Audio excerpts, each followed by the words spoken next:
Author Robert Heinlein wrote, "A generation which ignores history has no past and no future."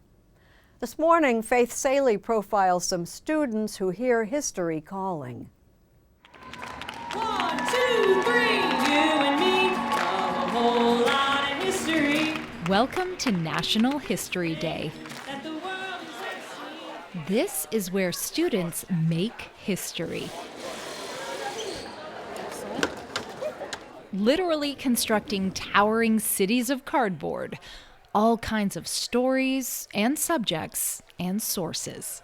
I've always been really interested in women empowerment. I've been waiting for years to do the stock market crash. I'm just instantly really curious about military history and agriculture history. Happy History Day, everybody! For 1 week at the University of Maryland, The car ended up exploding. students grades 6 through 12 become teachers. How much do you learn by doing this? New things every year. And judges, made up of mostly teachers, become the students. As Barbie quickly became a sensation, Some young scholars embody history. I fight to win. The slave trade abolition bill has finally been passed. Others create short documentaries. And others design websites. All ways to prove that presenting the past can be more than just a research paper. That's the big lesson this nonprofit organization, National History Day, celebrates at its annual contest, now in its 50th year. Most people understand a spelling bee. They understand a science fair. Right. How is this different? All due respect, but okay, you can spell. But we have spell check, and usually you're not going to use those words. Kathy Gorn is the program's executive director. You're going to use history, and learning history helps you think critically. These competitors have free reign over any topic, so long as they illuminate this year's theme, turning points in history. Enter the 10th Mountain Division. My great-grandpa served in the 10th Mountain Division. Listen as he tells his story. For sixth grader Aesop Birkmeyer of Nashville, Indiana, history gets personal. And so we trained hard. I learned to ski with the best Olympic-level skiers.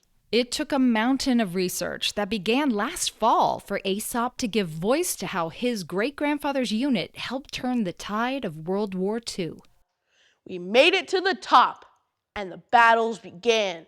Everybody always talks about, D-Day and Pearl Harbor and other major events. And I wanted to get this story known. Just being one of the 2,800 finalists is historic.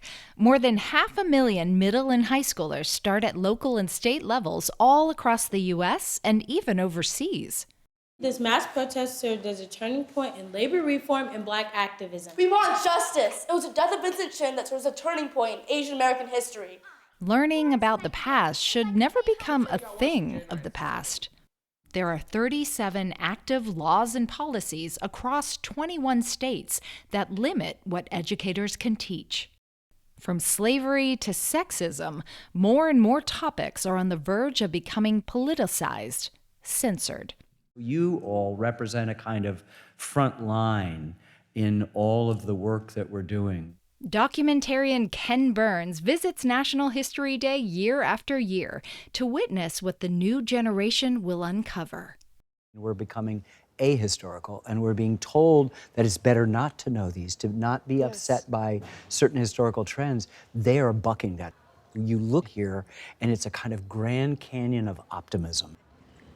In first place for junior individual performance from Nashville, Indiana, Aesop Birkmeyer. Kathy Gorn has seen that optimism for 42 years. Thank you. Every contest is one for the history books.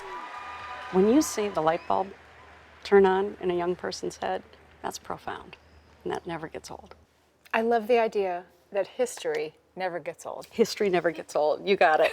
Absolutely. History never gets old.